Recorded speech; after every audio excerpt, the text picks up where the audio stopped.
प्यारे दोस्तों, आइए हम ये बार बार परीक्षा एसएससी जीडी हो सीएचएसएल हो, बार बार परीक्षा पूछे जाते हैं। हम आपको ऐसे तरीका बता देंगे कि आप लोग को कभी गलती नहीं होगा। ये हम घटा हुआ भी मूल्य निकाल सकते हैं, पहले का भी मूल्य निकाल सकते हैं, एक साथ बाद का भी। शानदार ट्रिक देखते हैं।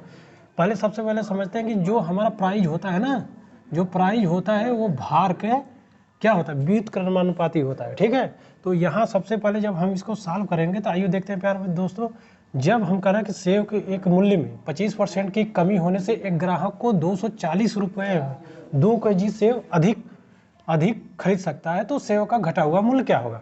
तो हम सबसे पहले देखते हैं क्या लिखेंगे। यहाँ पे लिखेंगे मूल्य,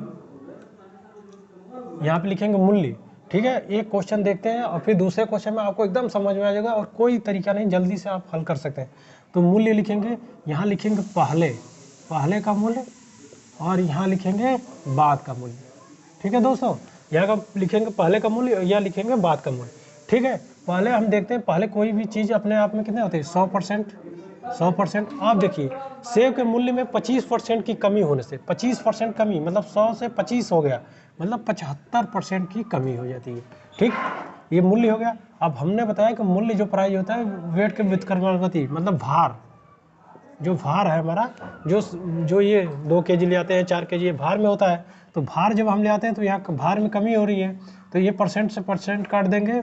25 तिहाई 75, 25 चौको 100 और 25 तिहाई के 75। और भार क्या होता है, मूल्य के व्युत्क्रमानुपाती है, तो मतलब उल्टा हो जाएगा। 3 से ये क्या हो गया, 4 हो गया। ठीक है, 3 से 4 हो गया। अब देखते हैं कि कमी होने से, जब यहाँ कमी हो गया और भार देखिए मूल्य के उल्टा है, 3 से 4। अब ये कह रहा है कि जब ग्राहक को 240 रुपये में 2 kg सेव अधिक खरीद सकता है तो सेव का घटा। तो देखिए 3 से 4 कितना, ये यहाँ सेव 2 kg अधिक खरीद रहा है, लेकिन यहाँ कितना खरीद रहा है, 1, और 1 की वैल्यू क्या दिया है, यहाँ पे 2 kg दिया है। 1 बराबर 2, तो हम 3 का वैल्यू निकालेंगे। 1 बराबर 2 है तो 3 बराबर क्या हो जाएगा, 6, और इसी तरह 4 का वैल्यू क्या हो जाएगा, 8 हो जाएगा। ठीक है, इससे ये 2 गुना है तो ये भी 2 गुना होगा, ये भी 2 गुना, 8 हो गया। अब कह रहा है कि सेव खरीद कर ले आए जो, तो सेव का घटा हुआ मूल्य। अब देखिए घटा हुआ यहाँ क्या है, 4 से 3, मतलब ये घटा हुआ मूल्य है। तो घटा मूल्य कितना आया, ये 8 आया, और दिया टोटल रुपए 240। हम जो वैल्यू आता है 240, इसके भार से हम भाग देते हैं, तो 8 तिरिके 24, ये हमारा आ गया घटा हुआ मूल्य। अगर पहले का मूल्य पूछता तो हम 240 को 6 से डिवाइड कर देते तो हमारा आ जाता 40। अतः हमें पूछा गया घटा हुआ मूल्य, अतः घटा मूल्य हो गया कितना, 30, और पहले का मूल्य कितना हो गया, 40। तो अलग अलग हम पहले का भी मूल्य निकाल सकते हैं और बाद का भी मूल्य निकाल सकते हैं।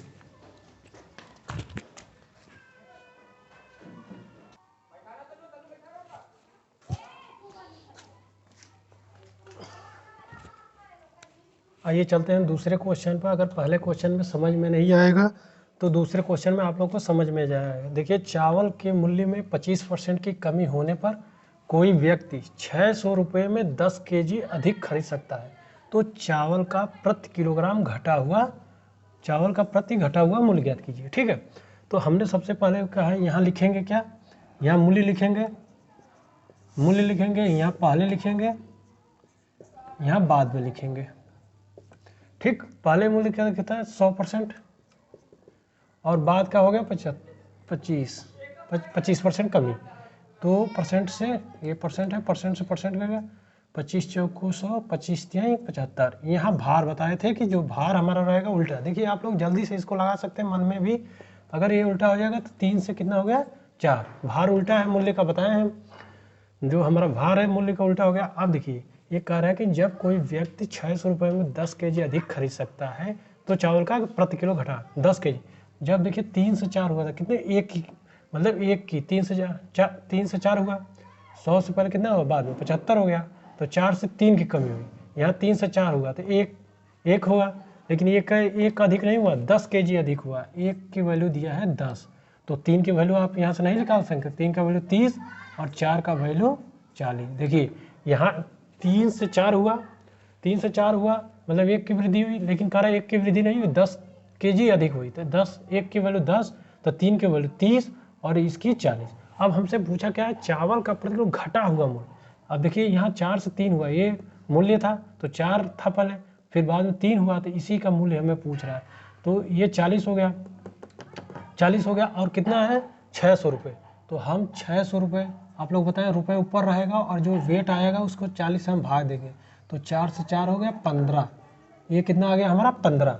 तो 15 से हम भाग देंगे, इसको कितना आ जाएगा 15। तो हमारा ऑप्शन क्या हो जाएगा डी।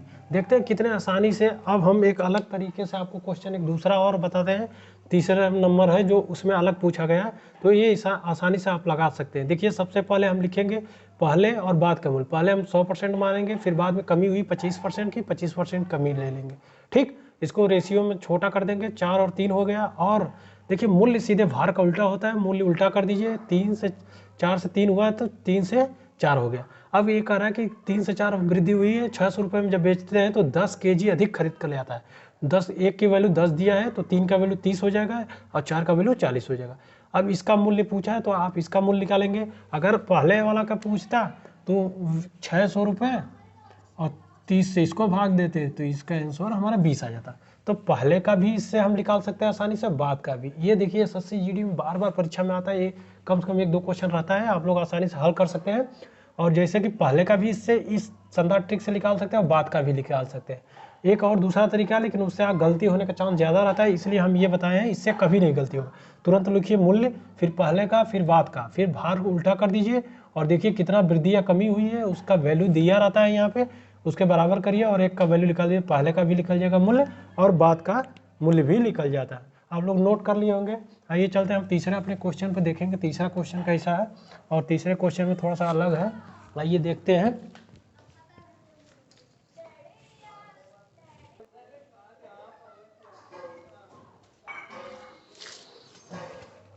चलिए आइए तीसरे क्वेश्चन का देखते हैं। तीसरे क्वेश्चन क्या कह रहा है, चीनी के मूल्य में 20% की कमी हो जाने पर एक आदमी 360 रुपये में 3 kg चीनी अधिक खरीद सकता है। तो चीनी का नया मूल्य और पुराना मूल्य, यहाँ देखिए नया मूल्य और पुराना मूल्य दोनों पूछा है इसमें, और ऑप्शन में भी देखिए दिया गया। तो आइए हम सबसे पहले क्या लिखेंगे, पहले मूल्य लिखेंगे। मूल्य लिख दिए, मूल्य पहले का और हम बाद का लिख लेंगे। पहले हम 100% मानते थे, 100% मान लेंगे। 20% की कमी मतलब 80%, परसेंट से 50 कट गया, और यहाँ भार में लिख लेंगे। तो ये काटिए, ये 0 से 0 कट गया, 2 5 10 और 2 4 8, तो उल्टा हो जाएगा भार। 4 से कितना हो गया 5। अब देखिए कह रहा है कि जब कमी हो जाने पर 20 की कमी होगा, आदमी 360 रुपये में 3 kg चीनी अधिक खरीदता है, लेकिन यहाँ चीनी कितना 4 से 5 कितना खरीदा, +1, मतलब 1 kg, और 1 kg का वैल्यू दिया है, एक बराबर दिया है 3 kg। तो एक बराबर वैल्यू 3 kg दिया, तो 4 वैल्यू कितना हो जाएगा 12, और 3 का कितना हो जाएगा 15। ठीक है, ये जब एक का वैल्यू 3 गुना, तो 3 4 का 3 चौको 12 और 3 5 15। तो हमें बाद का भी निकल गया और पहले का भी निकल गया। अब यहाँ पूछा है कि चीनी का नया मूल्य और पुराना मूल्य। तो नया मूल्य 3 से 4 हुआ। अब आइए देखते हैं, हमें 3 से 4 होगा, ये 15, और ये मूल्य देखिए कितना दिया 360। तो 360 बटा 15, जो वैल्यू आता है, रुपए को हमेशा ऊपर रखेंगे और जो भार से हम डिवाइड करेंगे। ठीक है, अब 15 से हम काट देंगे इसको, मतलब 15 से काटेंगे, 15 करने 15 दूना 30 और 6 36 60, 15 चौको 60, तो 24 आ गया हमारा। तो ये नया मूल्य कितना आएगा 24, मतलब बाद का जो नया मूल्य है 24 आ गया। तो देखिए ऑप्शन में किसी में 24 नहीं, इसी में, तो ये ऑप्शन हमारा सही हो जाएगा। लेकिन हम बाद का भी मूल्य निकालेंगे। देखिए 3 दिया था, यहाँ एक का वैल्यू 12 दिया गया है, तो 12 से आप मूल्य में भाग देंगे, तो हमारा 360 है, 12 से भाग देंगे, 12 36, 30 हमारा आ गया। तो हमारा देखिए 30 भी आ गया। चाहे तो हम नहीं निकाले होते तब भी हमें एक ऑप्शन में 24 दिया है, कहीं भी नहीं दिया, तो हमारा ये ऑप्शन सही हो जाएगा। देखते हैं कितने आसान तरीक़ों से हम लगा सकते हैं। फिर भी समझ लेते हैं। हमें दिया गया कि चीनी के एक मूल्य में 20% की कमी हो जाने पर, तो मूल्य लिखेंगे, पहले 100% था, कमी होने के बाद 80 हो गया। ठीक, अब 80 हो गया तो इसको हम परसेंट से परसेंट काट दिए, 0 से 0 काट दिए, 2 5 10, 2 चौको 8। अब भार क्या होता है, मूल्य के उल्टा होता है, तो 4 से 5।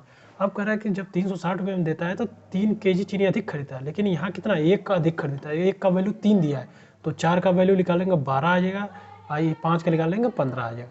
अब हमें नया मूल और पुराना मूल, तो बाद का मूल नया मूल होता है, तो पुराना नया मूल कितना हो गया 360, जितने रुपए है 360 रुपये में 15 के वैल्यू से भाग देंगे तो हमारा आएगा 24, और 24 ऑप्शन में।